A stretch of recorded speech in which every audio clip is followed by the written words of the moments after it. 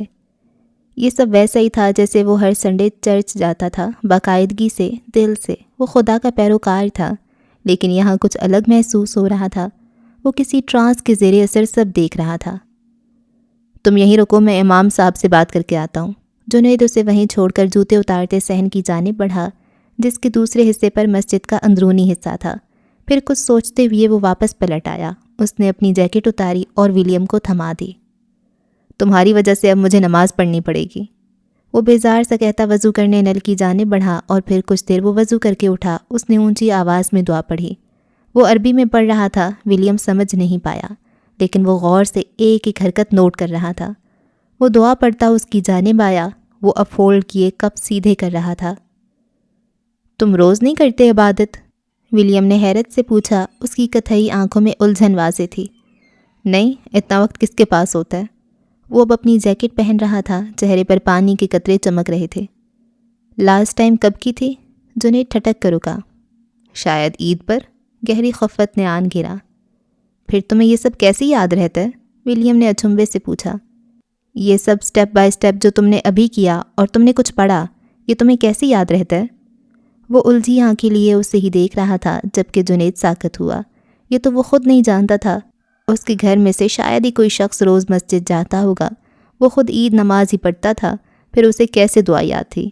کیسے وہ وضو کا ایک بھی سٹیپ نہیں بھولا تھا؟ کیسے اس نے وضو کے بعد بھی ساختہ آسمان کو دیکھا تھا؟ کیسے اس کے لبوں نے اشہدان کہا تھا؟ یہ گواہی تو بے ساختہ تھی، وہ خود بھی نہیں جانتا تھا۔ میں نہیں جانتا، شاید یہ سب ہمارے اندر ہے، ہمیشہ سے ایسے ہی۔ وہ اب اپنی جیکٹ پہن رہا تھا۔ ولیم کو حیرت ہوئی۔ کیا مطلب، میرے اندر کیوں نہیں؟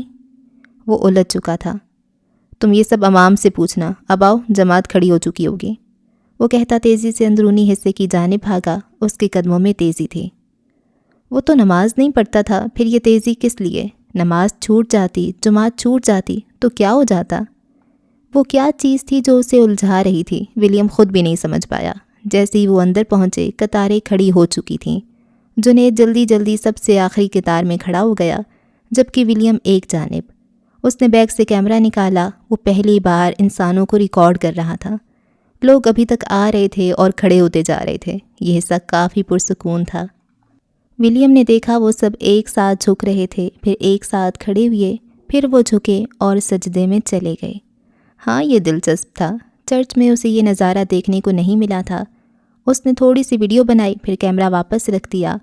وہ اب چل پھر کر چاروں جانب سے مسجد کے اندرونی حصے کو وزٹ کر رہا تھا۔ اونچے اونچے ریکوں میں رکھے قرآن پاک اور دینی کتابیں۔ نمازی بہت زیادہ نہیں تھے، پر جو تھے انہوں نے سماں باندھ دیا تھا۔ نماز پڑھ لی گئی، دعا ہو گئی، لوگ واپسی کے لیے پلٹ گئے اور کچھ قرآن پاک لے کر کونوں کھدروں میں بیٹھ گئے۔ آج کے دور میں اللہ والے کم تھے، پر جو تھے وہ اللہ والے ہی تھے۔ انہیں اللہ سے دور کوئی نہیں کر سکتا تھا۔ اس نے دیکھا جنید اب ایک سفید کپڑوں والے ادھیڑ عمر آدمی کے قریب کھڑا تھا۔ اس نے انگلی سے ولیم کی جانب اشارہ کیا۔ وہ آدمی امام مسجد تھا، جس نے سفید ٹوپی اوڑھ رکھی تھی۔ ولیم کو دیکھ کر وہ مسکرایا اور پھر وہ دونوں اس کی جانب بڑھے۔ جنید کے چہرے پر اب چمک تھی، جبکہ ولیم کا دل بے ساختہ دھڑکا۔ وہ اسی جانب آ رہے تھے اور آتے ہی امام نے ولیم کو گلے لگا لیا۔ ولیم دھک سے رہ گیا، اسے یہ توقع نہیں کی تھی۔ اس نے اپنی زندگی کے 24 سالوں کو یاد کیا۔ ہوش سنبھالنے سے اب تک اس نے کبھی کسی کو گلے نہیں لگایا تھا۔ وہ یوں ہی کھڑا رہا، ساکت سا۔ دونوں ہاتھ پہلو میں تھے، بیگ کندھے پر۔ امام مسجد کے وجود سے اسے ایک گرمائش پھوٹتی محسوس ہوئی۔ وہ پودوں کے احساس تک کو ریکارڈ کرنے والا فی الوقت اپنے احساسات سے انجان تھا۔ امام مسجد ہولے سے اس سے الگ ہوئے، پھر اس نے ولیم کا کندھا تھپ تھپایا۔ شاباش، امام مسجد مسکرایا، جبکہ ولیم نے آنکھیں پھیلا کر جنید کو یہ دیکھا۔ یہ سب کیا تھا؟ جبکہ جنید نے مسکراتے ہوئے کندھے اچکا دیے۔ مجھے مسلمانوں سے نفرت ہے، تمہارے سرکل میں دور دور تک کوئی مسلمان نہ ہو۔ اس کی سماعت سے باپ کی آواز ٹکرائی، لیکن وہ رکا نہیں۔ کچھ حد تک بارش میں بھیگنے کے بعد گرم ہال میں بیٹھے ولیم کو ذرا بھی ٹھنڈ محسوس نہ ہوئی۔ البتہ باہر گھپ اندھیرا چھا گیا اور بارش پھر سے برسنے لگی تھی۔ تم یہ سب اپنے لیے کر رہے ہو یا کسی اور کے لیے؟ امام مسجد نے ولیم سے براہ راست پوچھا۔ جنید کے چہرے کا رنگ اڑا اور اس نے ولیم کو دیکھا جو اس کے ترجمے کا انتظار کر رہا تھا۔ جنید کے پوچھنے پر ولیم نے اسے سچ بتانے کا کہا، جس سے امام مسجد نے سن کر خاموشی سے سر جھکا لیا۔ اس لڑکی کو بلا لاؤ۔ کچھ دیر بعد امام مسجد نے سر اٹھاتے جنید سے کہا، چہرے پر پہلے والی رمق نہیں تھی لیکن نرمی اب بھی ویسی تھی۔ میں چاہتا ہوں جس لڑکی سے شادی کرنے کے لیے یہ سب کر رہا ہے وہ اس کی گواہی کے وقت موجود ہو۔ جی امام صاحب۔ جنید فوراً اور نرم گرم سے قالین پر تیز تیز چلتا ہال کا دروازہ کھول کر باہر نکل گیا۔ جاتے ہوئے وہ دروازے کے قریب رکھی چھتری لینا نہیں بھولا تھا۔ باہر تیزی سے بارش جاری تھی، آواز ایسی تھی جیسے یالا باری جاری ہو۔ وہ باہر گاڑی تک آیا اور پھر فجر کی جانب آتے تھوڑا جھک کر شیشے کو 2 انگلیوں سے بجایا۔ وہ جو سر ٹکائے آنکھیں بند کیے لیٹی تھی فوراً اٹھی۔ جنید کے اشارہ کرنے پر وہ دروازہ کھول کر باہر نکلی۔ جنید نے چھتری اسے پکڑا دی۔ امام مسجد آپ کو بلا رہے ہیں۔ جنید نے بارش سے بچنے کے لیے سر پر دونوں ہاتھوں کا سایہ کرتے ادب سے کہا اور فجر ایک ہاتھ میں چھاتا تھامے جبکہ دوسرے سے سر پر دوپٹہ درست کرتی آگے بڑھی۔ جنید نے گاڑی لاک کی اور وہ دونوں اندر آ گئے۔ جنید بارش سے بچتے بھاگتے ہوئے اندر پہنچ گیا تھا جبکہ مسجد کے سرخ صحن میں شفاف پانی کے درمیان ننگے پاؤں چلتے فجر نے کبھی نہیں سوچا تھا کہ اس کی زندگی میں ایسا کوئی پل آئے گا۔ کچھ دیر بعد وہ اندر ان تینوں سے ذرا فاصلے پر بیٹھی تھی۔ ولیم کی دی جیکٹ پہنی ہوئی تھی۔ اس نے ولیم کو دیکھا تو حیرانی ہوئی۔ اس کے سر پر کیپ نہیں تھی۔ اس کے بالوں کا رنگ اس کی آنکھوں جیسا تھا، کتھئی، گہرا، بالکل درخت کی سوکھی لکڑی جیسا، اور اس کے بال گھنے تھے جو کچھ پیچھے سیٹ تھے، کچھ ماتھے پر گر رہے تھے۔ وہ بیگی پینٹ پر بالوں اور آنکھوں سے ہم رنگ موٹی اونی شرٹ پہنے ہوئے آلتی پالتی مارے بیٹھا تھا، بالکل ویسے ہی جیسے جنید بیٹھا تھا۔ چاروں جانب جلتے برقی کمکموں میں اس کا چہرہ چمک رہا تھا۔ وہ پہلی بار اسے غور سے دیکھ رہی تھی۔ لمبی گردن، گلے میں ابھرتا ایڈم ایپل، کسی بھی قسم کی داڑھی سے صاف چہرہ، روشن پیشانی اور چمکتی آنکھیں۔ اس کی جو لائن بہت شارپ تھی، ناک اٹھی ہوئی اور ہاں تھوڑی میں پڑتا گڑھا۔ اس نے پہلی بار کسی لڑکے کی تھوڑی میں زنخداں دیکھا تھا۔ وہ جنید کی کسی بات پر مسکرایا تو بھلا لگا، پر جو دل میں رہتے ہیں ان کے آگے سب ہیچ لگتا ہے۔ اب نظریں اس کے ہاتھوں تک آئیں، رگیں تھوڑی سی ابھری ہوئی تھیں، لمبی انگلیوں والے صاف ہاتھ جو اس کی اوور سائز شرٹ میں آدھے چھپے ہوئے تھے۔ وہ فجر کو اس وقت کسی بھی قسم کی پریشانی سے آزاد لگا، کسی بھی قسم کے دباؤ سے، کسی بھی قسم کے منفی اثر سے۔ وہ آزاد تھا، وہ پریشان بھی نہیں تھا۔ وہ یہ سب کیوں کر رہا تھا؟ اور تبھی فجر کی نظر اس کے سینے پر ٹنگی چھوٹی سی مشین پر پڑی۔ ولیم نے اس چھوٹی سی ریکارڈنگ مشین کو اپنی بائیں جانب دل کے مقام پر لگا رکھا تھا اور اس کی لمبی تار نیچے پہلو کے قریب رکھی ٹیپ ریکارڈر سے جڑی تھی۔ وہ یہ تجربہ پہلی بار خود پر کر رہا تھا۔ وہ اپنے دل کی دھڑکن سننا چاہتا تھا، وہ اسے ریکارڈ کرنا چاہتا تھا۔ اس سارے تجربے کے دوران ہاں وہ عجیب ہی تھا۔ امام نے ایک نظر فجر کو دیکھا۔ میں شروع کرنے لگا ہوں اور آپ کو اس لیے بلایا تاکہ آپ کے سامنے سب ہو۔ وہ کچھ نہ بولی، ہال میں تھوڑے تھوڑے فاصلے پر لگے پلر میں سے ایک کے ساتھ پشت ٹکائے بیٹھی رہی۔ ابا کا خیال آیا، دل سکڑ کر پھیلا، پر اگلے ہی پل اماں کی بددعائیں یاد آئیں تو نفرت کی لہر پورے جسم میں پھیل گئی۔ امام مسجد اب بسم اللہ پڑھ رہا تھا۔ ولیم نے ایک نظر اٹھا کر فجر کو دیکھا۔ بیوٹی ان وائٹ اس کی جیکٹ پہنے ہوئے تھی۔ وہ اس کے بھروسے یہاں آئی تھی اور اگلی ہی نظر اس نے پہلو میں رکھے اپنے ہاتھوں پر جما لی۔ میں گواہی دیتا ہوں نہیں کوئی معبود سوائے اللہ کے، اس نے ولیم کو امام مسجد کے پیچھے اپنے برٹش لہجے میں دہراتے سنا۔ فجر کے بیگ میں رکھا فون اب تھر تھرا رہا تھا، بند ہی نہیں ہو رہا تھا۔ اس نے بیگ سے نکالا تو ارسل لکھا چمکا۔ اس کا دل اچھل کر حلق میں آ گیا۔ ارسل کے نام کے ساتھ وہ گلابی پھول بھی تھا۔ اس کے ہاتھ کپ کپا گئے۔ گھبرا کر چاروں جانب دیکھا، کوئی نہیں تھا۔ سامنے ولیم تھا جو زیادہ پڑھ رہا تھا، اب آہستہ آہستہ غائب ہونے لگا۔ کیا وہ اس کا فون نظر انداز کر سکتی تھی؟ کبھی نہیں۔ کپ کپاتے ہاتھوں سے یس کرتے کان سے لگایا، فجر، اور فجر کا دل رک گیا۔ 2 دن وہ کتنا تڑپی تھی یہ پکار سننے کے لیے۔ اس پکار پر اس کی دنیا رک جاتی تھی۔ پتھر ہوا دل دھڑکنے لگا، وجود کپ کپا اٹھا اور آنکھیں بھیگتے چلی گئیں۔ بارش ابھی بھی جاری تھی لیکن فجر کی ساری سماعت فون کی دوسری جانب سے ابھرتی آواز پر جمی تھی۔ فجر نے جان لیا تھا ہم کسی بھی لو کو فوراً ان لو نہیں کر سکتے۔ یہ اتنا آسان نہیں ہوتا، یہاں تک کہ وہ شخص محبت کی وجہ ختم نہ کر دے۔ اور میں گواہی دیتا ہوں کہ حضرت محمد صلی اللہ علیہ وآلہ وسلم اللہ کے بندے اور اس کے رسول ہیں۔ سوری فجر، میں تمہارے بنا نہیں رہ سکتا، وہ بھرائے لہجے میں بولا۔ فجر نے بے ساختہ ولیم کو دیکھا۔ امام مسجد نے اس کے کندھے پر ہاتھ رکھا ہوا تھا۔ وہ جنید کی کسی بات پر مسکرایا۔ میں چاہتا ہوں تم اب غسل کر لو۔ امام مسجد کے کندھے خوشی سے پھیلے ہوئے تھے۔ جنید نے انگلش میں فوراً ترجمہ کیا۔ ولیم نے سر اس بات میں ہلا دیا۔ پھر وہ اسے غسل کا طریقہ کی ویڈیو دکھانے لگا۔ اس کے بعد ولیم نے غسل کیا اور اس نے ہیڈ فون اور کیپ اتار دی تھی۔ اس کے بال گیلے تھے، جس سے امام مسجد نے اپنے کندھے سے سفید کپڑا اتار کر اسے صاف کرنے کو کہا۔ وہ خاموشی سے سب کر رہا تھا۔ یہ دلچسپ تجربہ تھا۔ وہ واپس ہال میں آ چکے تھے۔ فجر وہیں بیٹھی تھی، فون کان سے لگا تھا۔ میرے پاس ایک آپشن ہے، ہم ساتھ رہ سکتے ہیں۔ وہ آپشن رکھ رہا تھا۔ ہم دونوں کورٹ میرج کر لیتے ہیں، کسی کو نہیں بتائیں گے، میں تمہیں خوش رکھوں گا اور بابا کو بھی، بس تم تھوڑا کمپرومائز کر لینا۔ وہ پتہ نہیں کس کمپرومائز کی بات کر رہا تھا۔ فجر کے الفاظ گلے میں ہی اٹک گئے۔ فجر، بس ہمیں ہمیشہ کے لیے یہ شادی چھپانی ہوگی۔ میں بابا کو ان کی پسند سے شادی کر کے خوش کر دوں گا، یوں وہ بھی خوش، ہم بھی خوش۔ شاید اسے اپنی ساری کوشش کے باوجود آخری حل یہی ملا تھا۔ فجر کے وجود میں کسی نے نیزے گھسا دیے۔ تکلیف سر سے پاؤں تک گئی۔ پلیز کچھ تو بولو۔ آواز زبری اور فجر نے ہولے سے فون کاٹ دیا۔ اس نے نظریں اٹھا کر ولیم کو دیکھنا چاہا، پر سب دھندلا گیا۔ اس کی آنکھیں آنسوؤں سے بھری تھیں۔ وہ رونا چاہتی تھی، پر ابھی نہیں۔ پھر اس نے ہتھیلی کی پشت سے آنکھیں رگڑ ڈالیں۔ خوبصورت آنکھوں کا رو رو کر حشر نشر ہو چکا تھا۔ ادھر آؤ۔ ولیم نے اسے ہاتھ کے اشارے سے اٹھ کر قریب آنے کو کہا۔ وہ روبوٹ کی طرح اٹھی اور جا کر بیٹھ گئی۔ ارسل نے دل کی تکلیف پھر سے بڑھا دی تھی۔ وہ اس کے ساتھ شادی تو کر سکتا تھا، پر اپنا نہیں سکتا تھا۔ وہ ظالم تھا یا کمظرف، وہ سمجھ نہیں پائی۔ بیٹی، تمہارے ماں باپ کہاں ہیں؟ امام صاحب نے براہ راست پوچھا۔ نہیں ہے، ٹھنڈا ٹھار لہجہ۔ امام مسجد نے اس بات میں سر ہلا دیا۔ یہ کہتے اس کا دل ذرا بھی نہیں کانپا۔ تو تم دونوں شادی کرنا چاہتے ہو؟ ایک اور سوال آیا۔ فجر نے ولیم کو دیکھا، جو اسے ہی دیکھ رہا تھا۔ زبان تو سمجھ نہیں آ رہی تھی، پر وہ تاثرات سے سمجھنے کی کوشش کر رہا تھا۔ تم چاہو تو میں نکاح کا اہتمام کروا سکتا ہوں، وہ ہولے سے بولے۔ لڑکی کے گھر والے نہیں تھے، وہ اس کے ولی بننے کو تیار تھے۔ ہم کورٹ میرج کرنا چاہتے ہیں۔ ٹھیک ہے، انہوں نے پھر سے سر ہلایا۔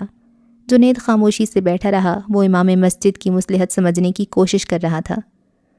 تو میں کیا آپ لوگوں سے ایجاب و قبول کروا سکتا ہوں؟ جانے امام صاحب خود کیوں کروانا چاہتے تھے۔ وہ سر جھکائے خاموش بیٹھی رہی۔ پھر اس نے اجازت دے دی۔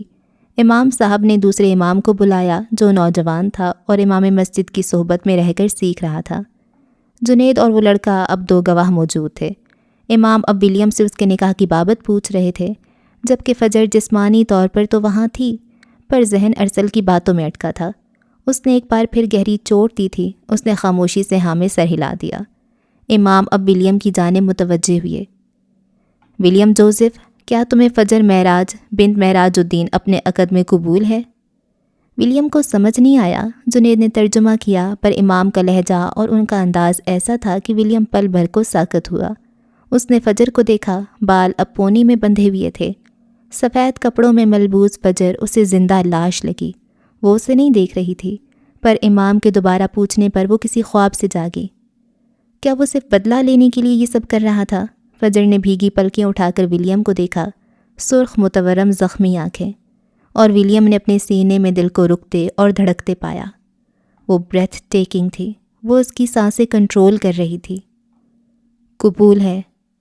اللہ تعالیٰ اور اس کے رسول صلی اللہ علیہ وآلہ وسلم کے بعد ولیم نے فجر معراج کو قبول کر لیا تھا۔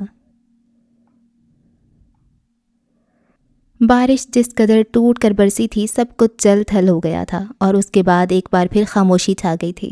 وہ تینوں اپنی اپنی نشستوں پر بیٹھے اب کورٹ کی طرف جا رہے تھے۔ ولیم کے لیے یہ احساس عجیب تھا، جبکہ فجر ابھی تک خود کو ارسل کی باتوں سے نہیں نکال پائی تھی۔ انکل کہہ رہے تھے آج ہی سارا کام ہونا مشکل ہے اور کافی پیسے لگیں گے، جنید آہستگی سے بولا۔ وہ فجر کی موجودگی میں ویسے ہی غیر آرام دہ محسوس کر رہا تھا۔ میں پیسے دوں گا، بس کام آج ہو جائے۔ ولیم سامنے دیکھ رہا تھا، ناک کی عین سیدھ میں، کیونکہ وہ ہیولا اب فجر کے قریب پیچھے بیٹھا تھا۔ ہاں تمہارے باپ کا پیسہ ہے، تم کیوں نہیں دو گے؟ ہیولے نے سرگوشی کی۔ ہاں تمہارے باپ کا پیسہ ہے، تم کیوں نہیں دو گے؟ ہیولے نے سرگوشی کی، استہزائیہ سرگوشی۔ یہ میرے پیسے ہیں، میرے باپ کے نہیں۔ وہ غصے سے پھنکارتا ایک جھٹکے سے پیچھے مڑا اور پھر ساکت رہ گیا۔ پیچھے کوئی نہیں تھا، فجر اکیلی بیٹھی تھی۔ وہ تیزی سے پیچھے بھاگتے نظاروں کو دیکھ رہی تھی، جبکہ ولیم کے اس طرح چلانے پر وہ دونوں چونک گئے۔ I'm sorry۔ وہ خفت سے سرخ پڑا اور پھر اپنے ہی چہرے پر بے ساختہ ہاتھ پھیرا۔ ہاں بھائی، پاؤنڈز لیے گھومتا ہے، کیوں نہیں دے گا پیسے؟ جنید زریلا بڑبڑایا، جبکہ ولیم نے سیٹ سے گردن ٹکا کر آنکھیں موند لیں۔ یہ تم کیا کرنے جا رہے ہو ولیم؟ وہ اب بائیں جانب کی شیشے سے لٹکی تھی، کسی بدروح کی طرح جو الٹی چل لیتی ہے، دیواروں پر لٹک جاتی ہے۔ بالکل ویسے ہی، بس چہرہ اندر تھا، جبکہ سفید سلک کا گاؤن ہوا میں لہراتا پچھلی سائڈ کے شیشے تک جا رہا تھا۔ وہ اگلی جانب کی شیشے سے جھانکتی سرگوشیاں کر رہی تھی۔ یہ لڑکی تمہاری موت ہے ولیم، وہ تمہیں نہیں چھوڑیں گے۔ وہ عجیب تھی، کبھی اس کے ساتھ تو کبھی اس کے خلاف۔ وہ کچھ اور بول رہی تھی جب ولیم نے بیگ سے ہیڈ فون نکال کر کانوں پر جما لیے اور وہ اسے غصے سے گھورتی غائب ہو گئی۔ کورٹ کی ابتدائی کارروائی کافی لمبی تھی۔ فجر کا شناختی کارڈ، جبکہ ولیم کا پاسپورٹ لے لیا گیا تھا، ان کی تصویریں لی گئی تھیں اور فجر سے سب سے پہلے فری ول کا حلف نامہ سائن کروا لیا گیا، جس میں چند باتیں واضح تھیں۔ وہ اگر گھر چھوڑ رہی تھی تو اپنی مرضی سے ولیم سے شادی کر رہی تھی۔ کسی نے اسے یہ کرنے پر مجبور نہیں کیا تھا، اسے اغوا نہیں کیا گیا تھا۔ وہ بالغ تھی اور اپنے فیصلے خود کر سکتی تھی۔ اس نے اس پورے سلسلے میں اپنے گھر سے کچھ نہیں لیا تھا، کوئی پیسہ، کوئی زیور، کچھ نہیں۔ ولیم کے مسلمان ہونے کے لیے ایک گواہ چاہیے تھا، جنید موجود تھا۔ اس کے بعد خاموشی سے دونوں نے اپنی طرف کی کارروائی مکمل کی۔ کورٹ میرج نکاح نامہ اردو اور انگلش دونوں میں موجود تھے، جسے دونوں نے سائن کیا اور ان کے کاغذات کی ایک فائل بنا کر جنید کے انکل نے کورٹ میں پیش کی تھی۔ شام ڈھلی اور پھر رات ہو گئی۔ عدالت کی طرف سے منظوری آئی تو دونوں کا نکاح عدالت میں ہی پڑھایا گیا۔ ایسے کیسز عدالت میں روز آتے تھے، یہ ان کا روز کا کام تھا۔ البتہ ولیم نے اس سلسلے میں اچھی خاصی رقم دی تھی۔ وہ فورنر تھا اور اس سے پاؤنڈز بٹورے گئے تھے۔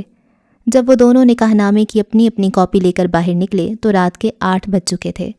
فجر کے پاس اردو، جبکہ ولیم کے پاس انگلش والا نکاح نامہ تھا۔ مبارک ہو بہت بہت ولیم، اب تم شادی شدہ ہو۔ جنید نے اسے گلے لگاتے مبارکباد دی۔ وہ بے ساختہ مسکرا دیا۔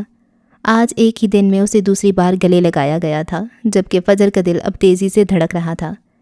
انسان جذبات میں ہر قدم اٹھا لیتا ہے، اور جب جذبات کا طوفان گزرتا ہے تب احساس ہوتا ہے کہ وہ کیا کر گزرا ہے۔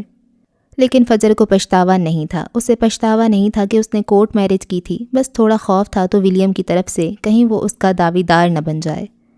وہ ایک جانب کھڑی ان دونوں کو دیکھتی رہی اور پھر فون نکال لیا۔ دن میں نہ جانے کتنی بار اسے ایک اجنبی نمبر سے فون آیا تھا، پر اس نے نہیں اٹھایا تھا، اور جیسے ہی اس نے فون نکالا ارسل کا نمبر جگمگ کرنے لگا۔ دل پر کسی نے برچھی پھیر دی۔ کیا اس کے لیے یہ سب کرنا اتنا آسان تھا؟ نہیں، بالکل نہیں۔ سائن کرتے وقت دل کے ساتھ ساتھ ہاتھ کانپ اٹھے تھے۔ وہ اسے اپنے دل سے بے دخل کر رہی تھی۔ وہ اسے کبھی نہ پانے کے لیے کھو رہی تھی۔ وہ اسے کبھی نہ دیکھنے کی قسم اٹھا رہی تھی۔ وہ اسے اپنی محبت سے آزاد کر رہی تھی۔ وہ اسے سوچنے تک کے ساری اختیارات گنوا رہی تھی۔ یہ سب اتنا آسان نہیں تھا۔ دل کتنی بار رویا تھا، کتنی بار تڑپا تھا، پر یہ سب تو کرنا ہی تھا، کیونکہ وہ یہ ٹھان چکی تھی، اور اب پھر سے وہ شخص اسے فون کر رہا تھا۔ شاید یہ آخری بار تھا جب فجر معراج اس شخص کی آواز سننے والی تھی جسے وہ اپنا مانتی تھی۔ اس شخص نے فجر معراج کو گنوا دیا تھا، یہ خبر بھی تو دینی تھی نا۔ فون کی اسکرین پر انگوٹھا پھیرتے اس نے فون کان سے لگایا۔ جنید اور ولیم کچھ فاصلے پر کھڑے جانے کیا ڈسکس کر رہے تھے۔ وہ ولیم کو اس کی جیکٹ لوٹا چکی تھی جسے ولیم نے اپنے بیگ میں ڈال لیا تھا۔ ہیلو فجر، ارسل کی بے چین سی آواز ابھری۔ اس کا گلا بھاری تھا، شاید وہ بھی رویا ہوگا۔ فجر کا دل مٹھی میں آیا۔ جانے کتنے پل خاموشی چھائی رہی۔ فجر نے آس پاس کے نظاروں کو دھندلا ہوتے محسوس کیا۔ بیگ کندھے پر لٹکائے اور چادر کو اچھے سے خود پر لپیٹے اسے اپنا آپ وہاں کھڑا بہت اجنبی سا لگا۔ ایسی تو کبھی خواہش نہیں کی تھی اس نے۔ وہ تو بہت دھوم دھام سے اپنی محبت کے سنگ جانا چاہتی تھی، ڈنکے کی چوٹ پر جب محبت ہی دغا دے جائے تو پھر کیسی شکایت۔ اس نے آنسو کو اندر پیتے سر اٹھا کر آسمان کو دیکھا۔ کچھ تو بولو فجر، تمہاری خاموشی مجھے مار رہی ہے، وہ شکست خوردہ بولا۔ تو سنیے ارسل برہان صاحب، سنیے۔ لہجہ سرد رکھا گیا، آنکھیں جل رہی تھیں، پر اب اس کے سامنے کیا رونا جو کچھ بھی نہیں تھا۔ میں فجر معراج، ایک مڈل کلاس لڑکی جس کے ڈھیر سارے مسائل تھے۔ مجھے اپنے مسائل کا سدباب کرنا تھا، مجھے ان کا حل نکالنا تھا، پر میں نے فرار ڈھونڈ لیا، میں نے محبت کر لی۔ آنکھوں سے آنسو بھل بھل بہنے لگے، جسم میں کپکپاہٹ تھی، ہونٹ خشک پڑ چکے تھے، وہ خود پر ہی استہزائیہ ہنستی تھی۔ پتہ میری زندگی عذاب تھی، پھر تم آئے، وہ آپ سے تم پر آئی۔ ارسل ساکت ہوا۔ تم ہوا کا ٹھنڈا جھونکا تھے، پر مجھے نہیں پتا تھا یہ ہوا مجھے جھلسا کر رکھ دے گی۔ وہ ہولے ہولے بول رہی تھی، سسکیوں کا گلا گھونٹتے۔ فجر، وہ بے یقینی سے بولا۔ ارسل تم میرا سکون تھے، لیکن مجھے نہیں پتا تھا تم مجھے زندگی بھر کی تڑپ دے جاؤ گے۔ تم میرا جنون تھے، پر مجھے نہیں پتا تھا تم مجھے سسکتا چھوڑ جاؤ گے۔ تم میرا غرور تھے، پر مجھے نہیں پتا تھا تم مجھے ہمیشہ کے لیے توڑ دو گے۔ تم میرا مان تھے، پر مجھے نہیں پتا تھا تم مجھے آسمان سے زمین پر پٹخ دو گے۔ میں نے کسی کو دیکھا تو صرف تمہیں، کسی کو سوچا تو صرف تمہیں، کسی کی خواہش کی تو صرف تمہاری، کسی کا دل توڑا تو صرف تمہارے لیے۔ میں نے فجر معراج کو تمہارے نام لکھ دیا تھا ارسل، ارسل تھا تو فجر تھی۔ دل کٹتا گیا، تکلیف حد سے سوا ہوئی، خون رسنے لگا، پر وہ کھڑی رہی۔ آس پاس لگے اسٹریٹ پولز کی روشنی میں اس کے آنسو واضح دیکھے جا سکتے تھے۔ میں تمہارے لیے پوری دنیا سے لڑ رہی تھی، اور تم میرے لیے اپنے خاندان سے نہیں لڑ پائے۔ وہ اپنا پاؤں چھڑاتا جا رہا تھا۔ فجر نے ضبط سے آنکھیں میچ لیں۔ تمہیں میرا خیال آیا بھی تو ایک آپشن کے طور پر، ایک دوسری عورت کے طور پر جسے چھپا کر رکھا جاتا ہے۔ کیا تم بھول گئے تھے کہ فجر اجالا لاتی ہے، اسے چھپا کر نہیں رکھا جا سکتا؟ وہ خود کو زخمی کر رہی تھی اور زخم ناسور بننے والا تھا۔ فجر I'm sorry، جہاں تم پاؤں دھرتے وہاں میں اپنا دل رکھنے کو تیار تھی۔ میں نے صرف محبت نہیں کی تھی، میں نے اپنے اندر تمہارا بت سجا لیا تھا۔ میں نے تمہیں بہت بڑا مقام دیا تھا ارسل، تمہیں راس نہیں آیا، پھر اس بت کا ٹوٹنا تو لازم تھا نا۔ لہجے میں پھر استہزاء تھا۔ گارڈز اسے پکڑ کر باہر نکال رہے تھے، وہ اسے دھکے دے رہے تھے، وہ کھڑا دیکھ رہا تھا۔ محبت اپنے مقام سے گری اور کرچی کرچی ہو گئی۔ اماں کہتی رہی کہ مرد اس عورت کا نہیں ہوتا جو اس کی ہو جائے، جو اسے مفت میں مل جائے۔ فجر ایسے مت بولو، وہ تڑپ گیا۔ میں نے اماں کا یقین نہیں کیا ارسل، میں نے کتنا غلط کیا۔ میں تم سے ابھی شادی کرنے کے لیے تیار ہوں، پلیز مجھے ایک موقع اور دے دو۔ اسپیکر سے آواز دبری اور فجر کی نظر اٹھی۔ سامنے ہی ولیم جنید کے ساتھ کھڑا تھا۔ جنید اب اسے اپنی گاڑی کی چابی پکڑا رہا تھا۔ ولیم نے فجر کو دیکھتے کلائی کی جانب اشارہ کیا اور پھر ہوا میں داہنے ہاتھ سے اڑتا ہوا جہاز بنایا۔ اس کی فلائٹ تھی، اسے جانا تھا، پر کیا ایسے ہی؟ وہ ہاتھ میں چھاتا لیے کھڑا تھا۔ فجر نہیں، میں مسز فجر ہوں اب، اس نے گویا دھماکہ کیا، پھر آسمان کی جانب دیکھا۔ تیز ہوا کے ساتھ بارش کی پھوار پڑتی محسوس ہوئی، یوں جیسے قدرت نے گواہی دی ہو کہ وہ اب مسز فجر تھی۔ مبارک ہو ارسل برہان گردیزی، تم نے مجھے کھو دیا ہمیشہ ہمیشہ کے لیے۔ میں اب شادی شدہ ہوں، میرا خیال اپنے دل و دماغ سے نکال دو، اپنے باپ کی پسند سے شادی کر کے انہیں خوش کرو۔ محبت تمہاری نصیب میں نہیں تھی۔ آنسو ہتھیلی سے رگڑ ڈالے، جو دل میں تھا سب کہہ دیا۔ فون ٹک سے بند کر دیا اور پھر ارسل کا نمبر ڈیلیٹ کر کے اسے بلاک کر دیا۔ ایک ایک عمل اسے اتنی ہی تکلیف پہنچا رہا تھا، پر اسے کرنا تھا۔ وہ فون کو ہاتھ میں تھامے گم سم سی کھڑی رہی۔ دل خالی ہو گیا، سب ختم ہو گیا، پر ایک نئے آغاز سے وہ ناواقف تھی۔ ولیم چلتا ہوا اس کے قریب آیا اور چھاتا کھول کر اس کے اوپر کر دیا۔ وہ اسے ہی دیکھ رہا تھا۔ فجر نے چونک کر سر اٹھایا، سرخ متورم آنکھیں اور بھیگی پلکیں، پھڑپھڑاتے لب، چھاتا پکڑے، کیپ اوڑے، کتھئی آنکھوں سے اسے دیکھتا ولیم اور برقی روشنیوں میں چمکتے بارش کے قطرے۔ کلک کی آواز ابھری، بارش کے قطرے ہوا میں ہی ٹھہر گئے اور وہ دونوں جنید کے ہاتھ میں پکڑے کیمرے میں قید ہو کر رہ گئے۔ یہ تمہارے لیے، اس نے ایک سیاہ ٹیپ ریکارڈر فجر کی جانب بڑھائی۔ فجر نے بھویں سکیڑ کر دیکھا، آنکھوں سے ہی پوچھا گیا، کس لیے؟ میں نے سنے شادی کے بعد شوہر اپنی بیوی کو گفٹ دیتا ہے، مجھے ایسا کچھ قیمتی نظر نہیں آیا جو تمہیں دے سکوں۔ ہاں، پر یہ میرے لیے بہت خاص ہے، میرے دل کے قریب، شاید تمہارے کام آ جائے۔ وہ ابھی بھی ٹیپ اس کی جانب کیے کھڑا تھا۔ فجر کچھ تذبذب کا شکار ہوئی، پھر اس نے ہاتھ بڑھا کر ٹیپ تھام لی۔ ولیم مسکرا دیا۔ تو اب تمہیں گھر نہیں جانا؟ وہ لمبا تھا، تھوڑا سر جھکائے کھڑا تھا۔ میں چلی جاؤں گی، یوں جیسے اسے جانتی ہی نہ ہو۔ میں تمہیں گھر چھوڑ دیتا ہوں۔ وہ چمکتی آنکھوں سے آفر دے رہا تھا اور نظریں اس کی بھیگی لرزتی پلکوں پر جمی تھیں جو رخساروں پر سایہ فگن تھیں۔ اس کی ضرورت نہیں ہے، روکھا سا جواب۔ لیکن مجھے لگتا ہے اس کی ضرورت ہے، ڈٹھائی سے بار بار کہتا ولیم۔ فجر کے نقوش تن گئے، وہ اب سر پر سوار ہو رہا تھا۔ میں تمہارا شوہر ہوں، تمہیں میرا مان رکھنا چاہیے۔ اس نے نہیں کہا تھا کہ تمہیں میرا حکم ماننا چاہیے، وہ تو بس اپنی خواہش رکھ رہا تھا، اور اب یہ زیادہ ہو رہا تھا۔ فجر نے گھور کر دیکھا جیسے ابھی کچا چبا جائے گی، اور اس کے یوں دیکھنے پر ولیم سٹ پٹا گیا۔ میں نے انٹرنیٹ پر دیکھا ہے، گڑبڑا کر کہتے فون والا ہاتھ اوپر اٹھایا اور صفائی یعنی گوگل پر لکھا تھا بیوی کو شوہر کی بات ماننی چاہیے۔ خاموشی چھا گئی۔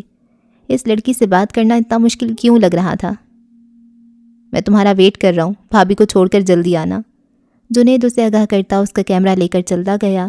شاید وہ لوگ طے کر چکے تھے کہ فجر کو گھر چھوڑ کر انہیں دوبارہ کہاں ملنا تھا تاکہ ایئرپورٹ جایا جا سکے۔ لفظ بھابھی پر فجر کی آنکھیں حیرت اور بے یقینی سے پھیلی، جبکہ ولیم نے امڑ آنے والی بے ساختہ مسکراہٹ کو چھپایا۔ مبادا کہیں قریب کھڑی فجر دیکھ ہی نہ لے اور اسے یہیں پاکستان میں دفن ہونا پڑے۔ چلیں؟ پھر سے پوچھا۔ میں چلی جاؤں گی، اب تم میرا پیچھا چھوڑ دو، وہ کوفت زدہ لہجے میں بولی۔ آج کا دن کتنا لمبا ہو گیا تھا، ختم ہی نہیں ہوا تھا، اور اب رات کا اندھیرا دل ہولا رہا تھا۔ میں نے تمہارے لیے اتنا سب کیا کہ تم میری ایک بات نہیں مان سکتی؟ احسان جتا کر فوراً شکوہ کر دیا گیا۔ فجر نے ہونٹ بھینچے۔ دیکھو بارش پھر سے شروع ہونے والی ہے، مجھے لگتا ہے ہمیں چلنا چاہیے۔ وہ اسے کہتا گاڑی کی جانب بڑھا اور فجر کو بھی ناچار قدم بڑھانے پڑے۔ کچھ دیر بعد گاڑی ایک بڑی کھلی شاہراہ پر آگے بڑھ رہی تھی۔ بارش بہت ہلکی تھی، لیکن گاڑی کی ونڈ سکرین پر چلتا وائپر تیزی سے پانی صاف کر رہا تھا۔ وہ خاموش بیٹھی رہی۔ دماغ نے کچھ کام کرنا شروع کیا تو آنے والے وقت کا سوچنے لگی۔ پہلو میں ہاتھ رکھے وہ کسی خاموش مورت کی طرح بیٹھی تھی۔ تم مجھ سے کچھ کہو گی نہیں؟ اس کی خاموشی بری طرح لگ رہی تھی۔ وہ بول پڑا۔ شکریہ، یک لفظی جواب۔ وہ مسکرا دیا۔ آج جانے کتنی بار مسکرا لیا تھا، پاگل نہ ہو تو۔ اور کچھ؟ کیا سننا چاہ رہا تھا وہ؟ کچھ نہیں، وہ رخ موڑے باہر دیکھ رہی تھی۔ تمہارا نام خوبصورت ہے، میں نے گوگل کیا تھا، اس کا مطلب دیکھا اور مجھے پسند آ گیا۔ وہ ایکسٹروورٹ تو نہیں تھا، پھر بھی بولے جا رہا تھا۔ ویسے تمہارا نام فجر نہ ہوتا تو جانتی ہو کیا ہوتا؟ دل جمعی سے ڈرائیونگ کرتے وہ بولتا گیا اور ایک نظر موبائل میں کھلے گوگل میپ پر ڈال لیتا۔ فجر نے رخ موڑ کر سوالیہ نظروں سے دیکھا۔ Breathtaking. ذرا سا رخ موڑ کر فجر کو دیکھا جس کا چہرہ پل کے 1000ویں حصے میں کان کی لوؤں تک سرخ پڑا۔ کیا یوں کوئی منہ پھاڑ کر تعریف کرتا ہے؟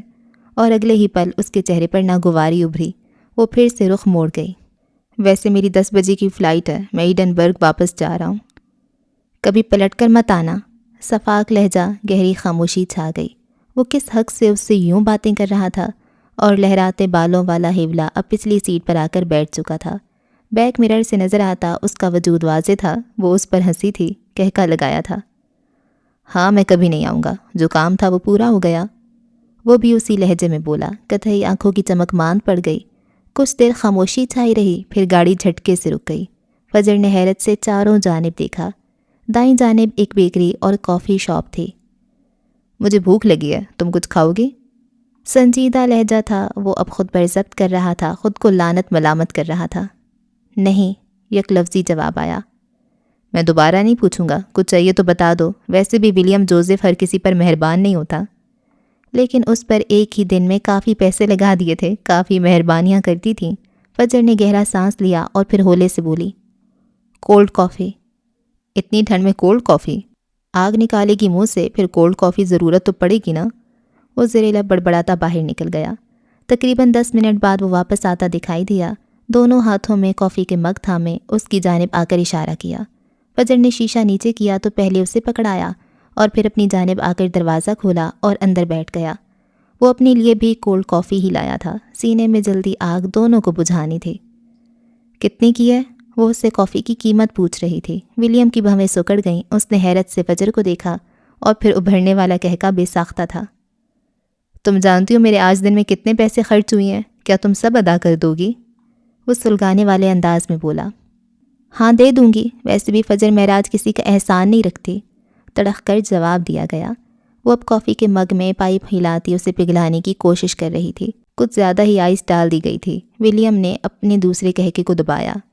کب؟ پرشوق نگاہوں سے پوچھا گیا۔ جب ہوں گے، انداز بے نیاز تھا۔ وہ محظوظ ہوا۔ ابھی تو میں جا رہا ہوں، پیسے لینے تو مجھے واپس آنا پڑے گا۔ اس سے بات کرنا اچھا لگ رہا تھا۔ وہ بات پڑھا رہا تھا۔ آ جانا اور طلاق بھی دے جانا۔ پائپ ہلاتا ولیم کا ہاتھ ساکت ہوا۔ کہ تو وہ ٹھیک رہی تھی، یہ شادی ہمیشہ تھوڑی رکھنی تھی انہیں، پر ابھی طے نہیں ہوا تھا کب تک رکھنی تھی، پھر طلاق کا ذکر کیوں؟ اس نے بے چینی سے پہلو بدلا۔ کافی کا مگ اپنے اور اس کے درمیان اچھے سے ٹکا کر رکھ دیا اور پھر گاڑی چلا دی۔ وہ رخ موڑے خاموشی سے کافی پی رہی تھی۔ اب تم کیا کرو گی؟ وہ کیا جاننا چاہ رہا تھا۔ زندگی آگے بڑھاؤں گی۔ کبھی میری ضرورت پڑی تو؟ نہیں پڑے گی۔ مجھے بلا لینا، میں شاید آ جاؤں، ویسے بھی پیسے لینے آنا ہی ہے۔ ہاں، گندی نیت والا فورنر، وہ زیر لب بڑبڑائی۔ باقی کا راستہ خاموشی سے کٹا۔ فجر نے نہیں پوچھا وہ کیا کرتا تھا، وہ پاکستان کیوں آیا تھا، وہ پورا انگریز کیوں نہیں لگتا تھا، سب سے بڑھ کر ایک بار کہنے پر اس سے شادی کیوں کر لی تھی، کلمہ کیوں پڑھ لیا تھا، اسے شاید دلچسپی ہی نہیں تھی۔ بس گاڑی یہیں روک دو۔ مرکزی سڑک سے اتر کر گاڑی اب گلی کے نکڑ پر کھڑی تھی۔ ارسل اسے یہیں اتارا کرتا تھا۔ بیوٹی انوائٹ جا رہی تھی، وہ پھر کبھی ملنے نہیں والی تھی۔ یہ میرا کارڈ۔ ولیم نے اپنا وزٹنگ کارڈ اس کی جانب بڑھایا۔ سفید رنگ کا وہ چھوٹا سا کارڈ جس پر اس کی مکمل تفصیلات تھیں اور ساتھ میں رابطہ نمبر۔ کس لیے؟ وہ الجھی۔ شاید کبھی ضرورت پڑ جائے، شاید تمہیں کبھی اپنا شوہر یاد آئے۔ سنجیدہ بات کرتے آخر میں لہجہ شرارتی ہو گیا۔ فجر نے ضبط سے مٹھیاں بھینچیں۔ شوہر کے نام پر اسے صرف ارسل کا خیال ابھرتا تھا جو اب تکلیف دہ تھا۔ وہ شخص کس دھڑلے سے اس کی تکلیف بڑھا رہا تھا۔ تمہیں کیا لگتا ہے مسٹر ولیم، پاکستانی کروڑوں مردوں کو چھوڑ کر تم سے شادی کیوں کی میں نے؟ وہ سرد لہجے میں بولی۔ آواز اونچی تھی، چہرہ سرخ اور آنکھوں میں شعلے بھڑک رہے تھے۔ وہ سوالیہ نظروں سے اسے دیکھے گیا۔ ویسے تو اسے فرق نہیں پڑتا تھا، پر اب جاننا چاہتا تھا اس نے ولیم کو ہی کیوں چنا۔ کیونکہ تم 7 سمندر پار واپس چلے جاؤ گے اور دوبارہ کبھی مجھے تمہاری شکل نہ دیکھنی پڑے۔ کتنی سفاکیت سے بولی تھی۔ بیوٹی انوائٹ اب خوفناک چڑیل لگنے لگی تھی۔ یہ کورٹ میرج صرف سمجھوتا تھا، میں نے شرائط نہیں رکھی۔ اس کا مطلب یہ نہیں کہ تمہیں شوہر قبول کر چکی ہوں۔ یہ کھیل آج کا تھا اور صرف اس پیپر کے لیے تھا جو ایک تمہارے پاس ہے اور ایک میرے۔ بیوٹی انوائٹ یہ سب بولتی بری لگ رہی تھی اور ولیم جبڑے بھینچے اسے سنتا گیا۔ اس نے بھی صرف اس پیپر کے لیے یہ سب کیا تھا، وہ ایک پیپر جو دونوں اپنے اپنے مفاد کے لیے استعمال کرنے والے تھے۔ اسے بھی تو کسی کی چھوڑی ہوئی لڑکی میں کوئی دلچسپی نہیں تھی۔ وہ دونوں مفاد پرست تھے، پر توقعات کیوں بڑھ رہی تھیں؟ اسے تو یہ تک بھول گیا تھا کہ اس نے آج کلمہ پڑھا تھا۔